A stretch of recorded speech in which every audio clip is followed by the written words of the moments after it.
আপনাদের শোকে আমরা মানবিক মানুষ, মনে রাখবেন আমাদের রক্ত যেমন আছে, মাংস যেমন আছে শরীরে, আমাদের হৃদয়ে কিন্তু পাথর নেই।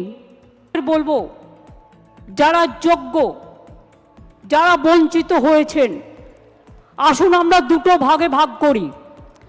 এখনো পর্যন্ত সুপ্রিম কোর্ট আমাদের জানাতে পারেনি কারা যোগ্য আর কারা অযোগ্য।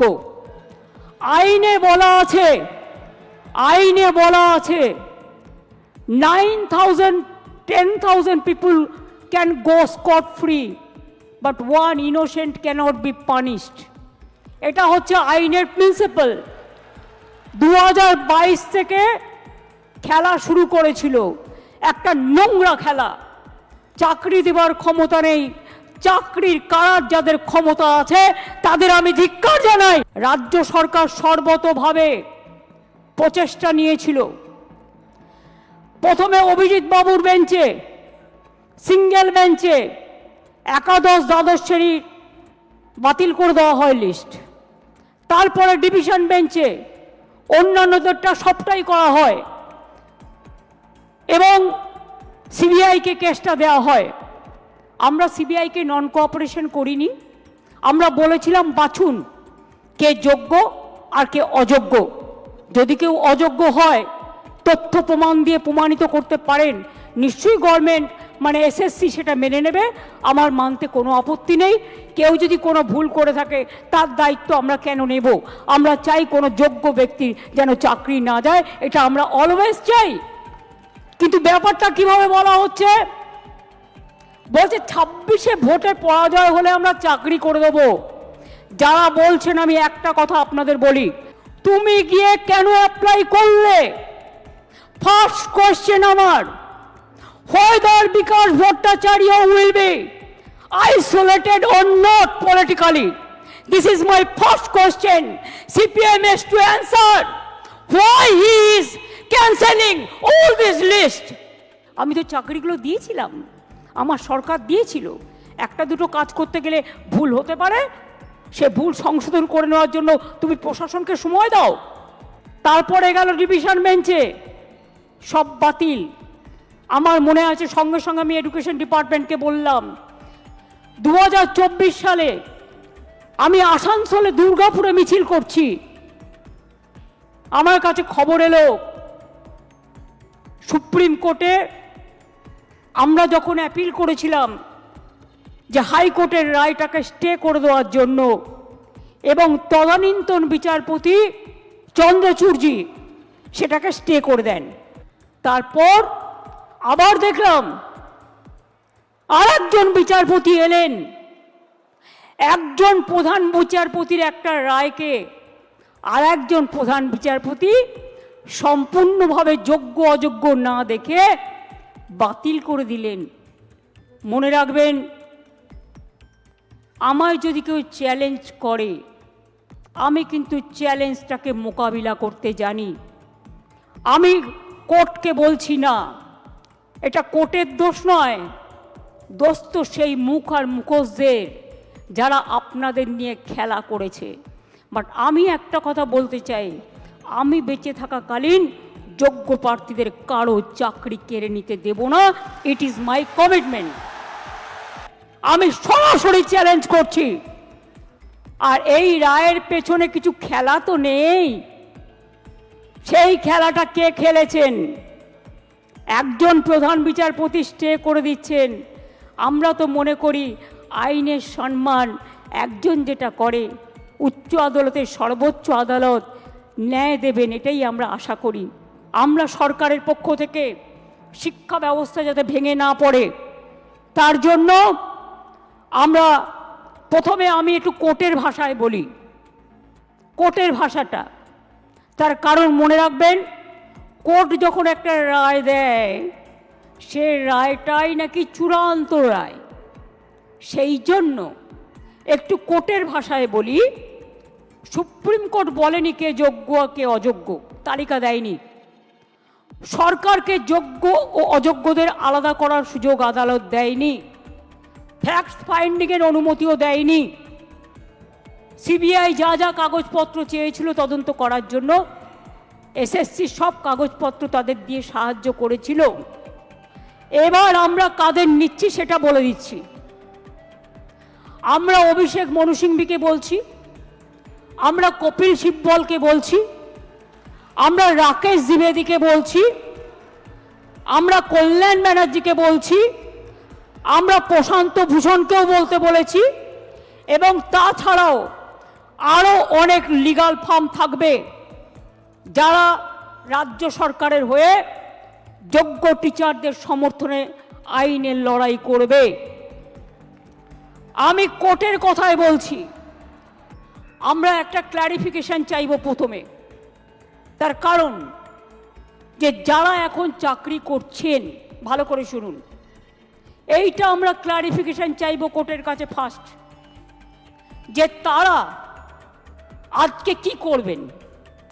আপনারা যে বললেন নতুন করে পরীক্ষা নিয়ে লিস্ট করতে, আগে আমাদের জানতে হবে যে স্কুলের বাচ্চাগুলোকে তারা পড়াতেন তাদের জন্য আপনাদের কি ক্ল্যারিফিকেশন, স্কুল কে চালাবে, কাজগুলো কে চালাবে। আমি আপনাদের বলছি, আমি এখন ভবিষ্যতেরটাও বলে রাখছি। ধরুন ক্ল্যারিফিকেশনে বলে দিল না চাকরি করা যাবে না যতক্ষণ পর্যন্ত ফ্রেশ অ্যাপয়েন্টমেন্ট হবে না। আমায় দুটো দিক ভেবে রাখতে হচ্ছে, কোনটা মাইনাস হতে পারে, কোনটা প্লাস হতে পারে। ইফ ইট ইজ মাইনাস, তাহলে আমরা কি করব? মাইনাসেরটা আমার না বলাই ভালো, আমার মাথায় কিছু আছে। আমি ধরে নিচ্ছি এটা প্লাস হবে। প্লাস মানে নিশ্চয়ই ক্লারিফাই করে let the good sense prevails, এবং তারা যারা যোগ্য তাদের চাকরি না কেড়ে নিয়ে তাদের কাজ করবার সুযোগ দেবেন। যদি না দেয় তাহলেও মনে রাখবেন যারা যোগ্য তাদের চাকরি নিশ্চিন্ত করার দায়িত্ব সরকারের। সুপ্রিম কোর্টের আইন অনুযায়ী করব। আমাদের plan A ready, B ready, C ready, D ready and E ready. মনে রাখবেন এই যোগ্য টিচারদের চাকরি যাতে কোনোভাবে না যায়। যদি বলে তোমাকে 2 মাসে প্রসেস করতে হবে, আপনাদের তো কেউ চাকরি টার্মিনেট করেনি এখনো পর্যন্ত, করেছে কি? কোনো নোটিশ পেয়েছেন? আপনার বিরুদ্ধে দুর্নীতি না যদি প্রমাণ করতে পারে তো কি আপনাকে কেউ যেতে বারণ করেছে? যান না, আপনি আপনার কাজ করুন না। আপনার কাজ কে বারণ করেছে? আপনারা বাচ্চাদের শিক্ষা দেবেন না, আপনারা বাচ্চাদের পড়াবেন না। তখন যদি সুপ্রিম ভলেন্টারিলি সার্ভিস কিন্তু সবাই দিতে পারে, তখন আমি কি করব? তখন আমি এডুকেশন ডিপার্টমেন্টকে রিকোয়েস্ট করতে পারি। এটা আমরা লিগাল আলোচনা করেই বলছি। 2 মাস বলেছে তো 3 মাসের মধ্যে প্রসেস কমপ্লিট করতে হবে। আপনারা যাতে আবার চাকরি ফিরে পান তার ব্যবস্থা প্রসেসের মধ্যে দিয়েই 2 মাসের মধ্যেই কমপ্লিট হবে, এবং আপনাদের চাকরি ব্রেক হবে না।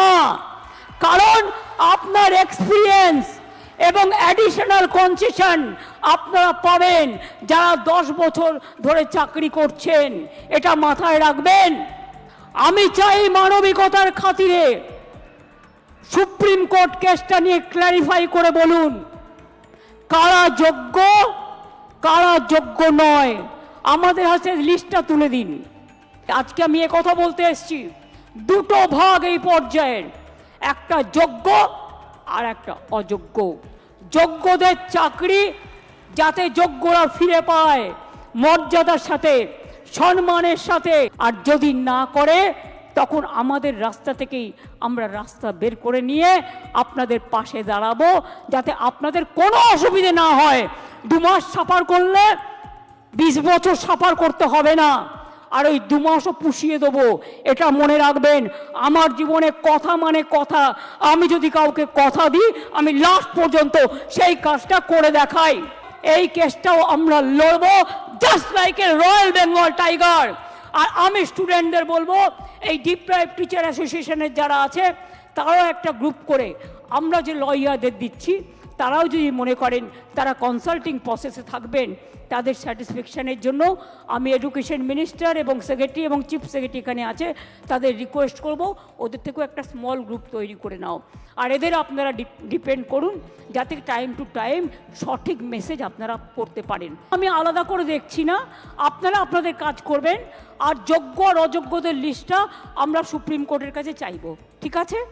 তারপরে আমরা ডিসিশন নেব।